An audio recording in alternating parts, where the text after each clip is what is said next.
It is the year 2002, and something historic is happening at the Academy Awards.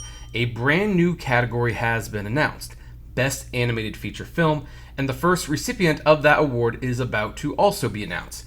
As we discussed in our previous video, this was a category that was a long time coming. Animators had been vocalizing how they felt animation wasn't being taken seriously at the Oscars, and when movies like The Lion King, Toy Story, and especially Chicken Run failed to crack the Best Picture race, the Academy had to admit that there may have been something to those complaints.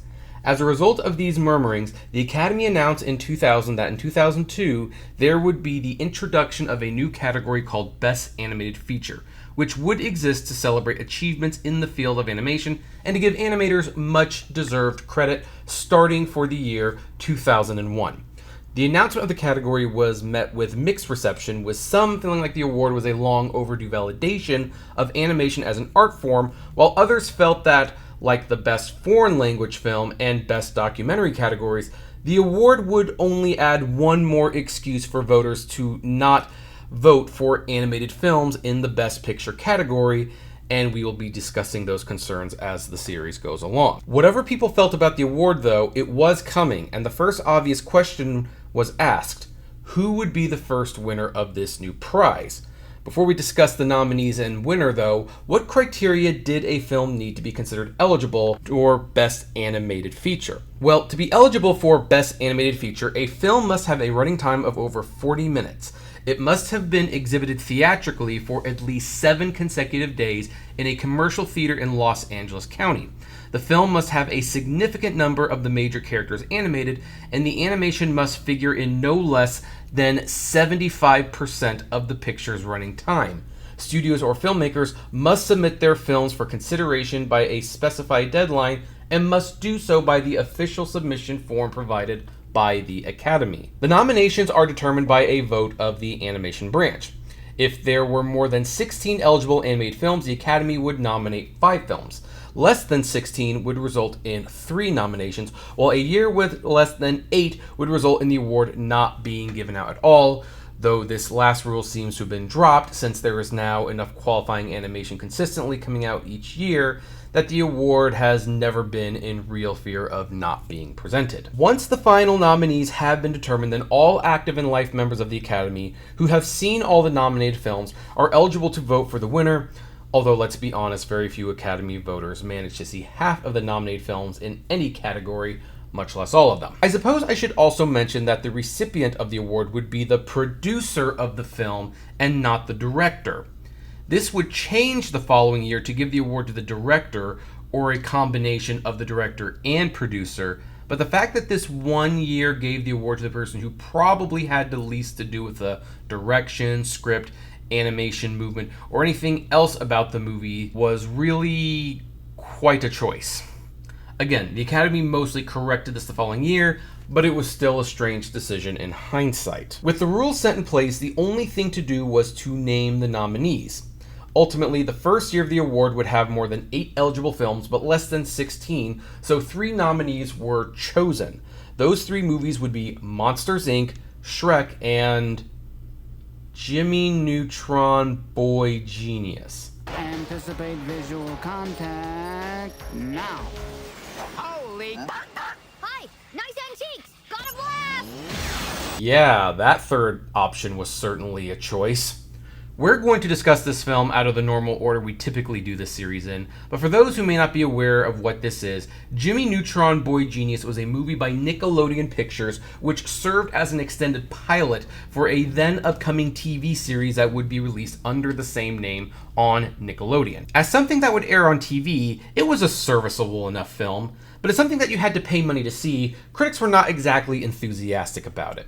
They weren't unkind, there were certainly worse movies released that year, but it was still a surprise to see it nominated. Other films that were submitted for the award included Final Fantasy: The Spirits Within, Marco Polo: Return to Xanadu, Osmosis Jones, The Prince of Light, The Trumpet of the Swan, and Waking Life, a movie that many felt was a shoo-in to be nominated, but faced controversy within the animation voting block for its use of rotoscoping, a technique in which animation is painted over a live actor's performance, and one that many animators consider to not be real animation. Most feature-length animated films are very expensive. Waking Life wasn't because of a software breakthrough that allowed Linkletter's team to animate it on ordinary desktop Macintoshes. What it means is that the theatrical animation market has now been opened up for independent filmmakers. This was the year's most important technical milestone. Oh, I loved it too as a movie, and that's important to the people who are going to go see it because they don't really care about the technical breakthrough, but I think it will mean more range in animated films in the years to come. And I hope it finds a bigger audience. I'm sure it'll get nominated in the new animated category for the Academy Award, and I hope people check this out on DVD and video. Yeah, moving on. One noticeable omission here is Atlantis: The Lost Empire. The omission confused a lot in the industry, but it appears that it wasn't a snub of the movie not being here so much as it was a technicality. It turns out Disney filled out the application incorrectly for that movie, and rather than resubmit the paperwork, Disney decided to put all of their efforts behind campaigning for Monsters, Inc. to win the first Academy Award for Best Animated Feature. In hindsight, this was probably a smart move on Disney's part, seeing that Atlantis being submitted wouldn't have changed the number of nominees, and the last thing Disney wanted to do was split the vote with their own movie. Now, before we continue our main discussion, I want you to take a look at the 3 nominations and note that this was the first sign of controversy for the award. All 3 movies were made by big conglomerate studios, Disney, DreamWorks, and Nickelodeon, which was owned by Paramount Pictures. All 3 nominees were for CGI films, which were still fairly new and exciting at the time. There were no independent animated films represented, and the fact that a pilot for a Nickelodeon series was one of the first nominees painted a bleak picture of this being a corporately bought category, a complaint that will come up several times in the future. Since we've already talked about Jimmy Neutron, let's move on to the other nominees, starting with Pixar's Horse in the Race. In comparison, Monsters, Inc. was the far more critically acclaimed of the 2 movies. It exceeded many analysts' expectations at the box office, was considered one of the best movies of the year, it made it onto several critics' top 10 lists, and was Pixar's 4th consecutive hit in the new studio's filmography. Also, behind the scenes, Disney and Pixar's relationship was not in a good place, with CEOs Steve Jobs and Michael Eisner coming to blows over a contract dispute involving Toy Story 2. We don't have time to get into that now, but if you'd like to see a video about that, give the video a like and comment below that you would like to see that, and maybe we'll revisit it sometime in the future. However, what you do need to know is how it relates to this topic is that there may have been a thinking that Monsters, Inc. winning could be seen as a political win internally for the studios. If Disney managed to win the first Best Animated Feature Oscar, not only could the company claim they won a first award for the industry that they pioneered, they could also claim they won it for their most valuable creative and business partner as well, which would hopefully help smooth over behind-the-scenes relations between the 2 companies. And by all accounts, Monsters, Inc. had a very good shot at winning. Jimmy Neutron certainly had no real shot at taking home the gold. However, while the monsters at the Scream Factory didn't have to fear much competition from a boy scientist, they would have to fear competition from a lovable green ogre. Somebody once told me the world is gonna roll me. The third film nominated was DreamWorks' Shrek, a computer animated film that was an unexpected smash hit when it was released. Unlike many previous animated films, which were family-friendly and cute, Shrek dared to be naughty and a little mean-spirited. The movie gleefully lampooned not only the fairy tale stories that children grew up with, but even film producer Jeffrey Katzenberg's former employers, Michael Eisner and the Walt Disney Company. While Monsters, Inc. did have a notable voice talent in the form of Billy Crystal and John Goodman, critics and audiences were much more taken with the more adult humor provided by Mike Myers and Eddie Murphy, the latter of whom was praised for being the best voice-over performance since Robin Williams voiced the genie in Disney's Aladdin. Coming out early in the year, Shrek became a surprise hit with audiences. Adults not only loved the sharper sense of humor with bite, but teens, a demographic who is typically hostile to animation, turned out in droves. And like the Green Ogre himself, the movie was a money-printing machine, with more commercial tie-ins and merchandise than even the biggest Disney movie had. Like Monsters, Inc., the movie was lauded by critics who not only loved the sense of humor, but loved the way the film subverted expectations and still had heart at the end of the day. You know animated movies are evolving when they start torturing the gingerbread man. The movie has a remarkable visual feel. The characters have weight, volume, and texture. The action sequences are exhilarating, and the screenplay is fun for kids and adults at the same time, but on different levels. I loved it. I like this movie a lot as well, and you're right. I mean, the rippling of clothes and when wind blows the hair, it's much more realistic than I think we've ever seen in any animated movie. I mean, every 5 minutes there's an advancement in the technology, but it also has a real mean edge that I really appreciated. I mean, there's stuff that goes on in here that you're going, I can't believe I just saw this in an animated film, but it will give you several laugh-out-loud moments. Like Monsters, Inc., it would also wind up on several critics' top 10 best films of the year's list, an accomplishment Jimmy Neutron certainly couldn't brag about. Also, like Monsters, Inc., Shrek was competing in other categories that year. If you included the newly minted category, Monsters, Inc. would wind up with 4 Oscar nominations, as it managed to pick up nominations for Best Song, Best Score, and Best Sound Editing. Shrek, in comparison, would only get 2 nominations, but that second nomination was a big one: Best Adapted Screenplay. Considering it was competing against movies like A Beautiful Mind and The Lord of the Rings, The Fellowship of the Ring, Shrek had virtually no chance of winning the award, but it did make Disney sweat for what that could mean for Best Animated Feature. Not only was their biggest competition also competing in one of the top categories, Shrek became the first animated film to be nominated in this specific category. This was the kind of race that Oscar viewers loved, and seeing that this was the first year of the Best Animated Feature award, there would be no stats or previous races to compare it to. When the 74th Annual Academy Awards aired, the Best Animated Feature award was presented by Nathan Lane, a logical choice as he was an animation legend in his own right, having provided voices for The Lion King, Titan A.E., and Stuart Little. He went on to make jokes about the process of animation, how animators went from drawing pictures to creating merchandising opportunities, as well as making a joke that, Gosh, up until now I thought Monsters Incorporated was a documentary on the Weinsteins. Yeah, Hollywood can't ever claim that they were not aware of what Harvey Weinstein was doing. Still, the introduction was a success, with the Academy even commissioning animations of the characters showing their reactions to being nominated. When the envelope was opened, the winner was announced. And the Oscar goes to Shrek, Aaron Warner. This is the first Academy Award nomination and the first Oscar for producer Aaron Warner. And so it was decided. Despite the heavy campaigning and goodwill from Disney's legacy, Jeffrey Katzenberg had the last laugh, and Shrek became the first recipient of the Best Animated Feature Oscar. Producer Aaron Warner collected the trophy and gave a pretty decent acceptance speech. Party by creating this category to begin with. Shrek took 5 years and over 500 people to bring to life, so I'm incredibly honored to be up here on behalf of the entire team. Special thanks go to John Williams, who originally brought the book, William Steig's book, to DreamWorks, Laurie McDonald, who thought it might make a good animated movie, the amazing directors Andrew Adamson and Vicki Jensen, our incredible cast, Mike Myers, Eddie Murphy, Cameron Diaz, and John Lithgow, executive producers Penny Finkelman-Cox, Sandy Ravens and David Littman, Terry Press and Jim Tharp at DreamWorks, and the entire staff of animators and artists at PDI DreamWorks. Finally, I want to thank my fellow producer, Jeffrey Katzenberg, who has a love for animation that borders on obsession and who is the real reason we're here tonight. Thank you. But why did Shrek ultimately pull ahead of Monsters, Inc.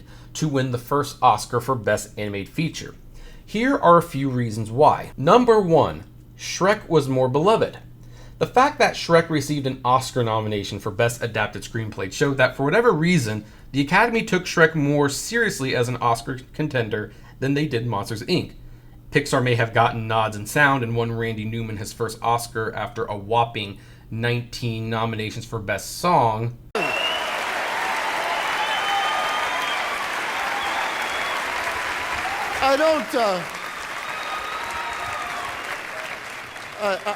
I don't want your pity. On a side note, that was a great speech that's worth watching its entirety. But a screenplay nomination holds more weight than any of those categories. There was also some talk of Shrek potentially being a Best Picture contender early on, but chances of those talks slowed when the establishment of this category became obvious and more pronounced. There was no such talk of a Best Picture nomination for Monsters, Inc. Number 2, Shrek felt fresh.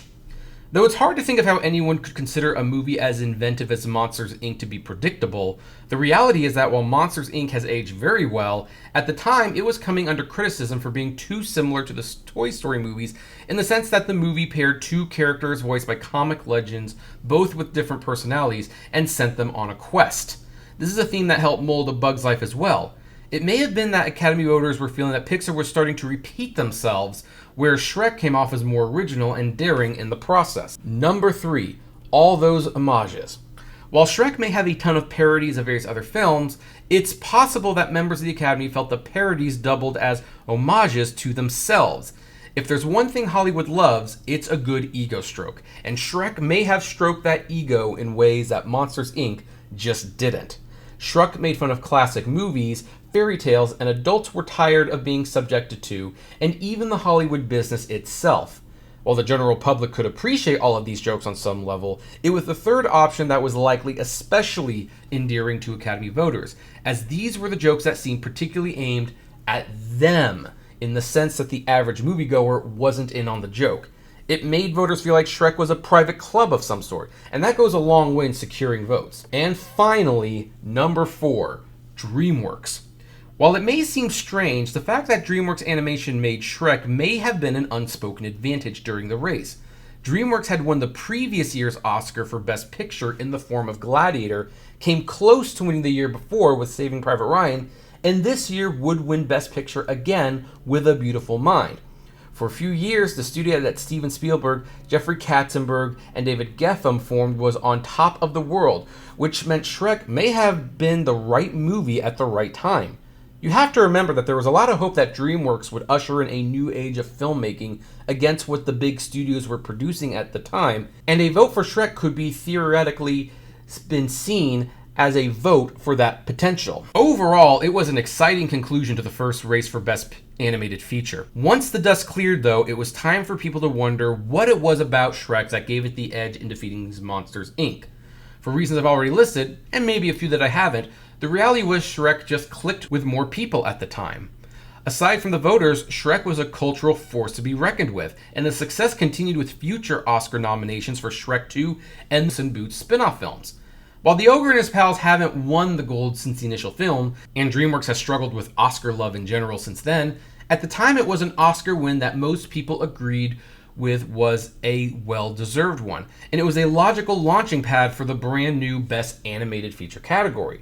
The following year would see the award going in an even more daring direction, and hopefully you'll subscribe and ring that bell because next time we're going to be talking about how Hayao Miyazaki's Spirited Away won the second Oscar for Best Animated Feature Film. I'll see you then. By the way, before we end this episode, it seems like an appropriate time to pay tribute to Steve Harlell, the lead singer of Smash Mouth, who passed away fairly recently at the young age of 56. Steve's unique voice was instrumental in establishing Smash Mouth as one of the most unique sounding bands of the late 90s and early 2000s. And though the band was hesitant to let DreamWorks use All Star for Shrek, the use of the song ultimately gave the song and the band a new wave of popularity, and the inclusion of the song in Shrek has ensured that Steve's voice will be heard by many more generations of families, and that is a wonderful legacy for anyone to have.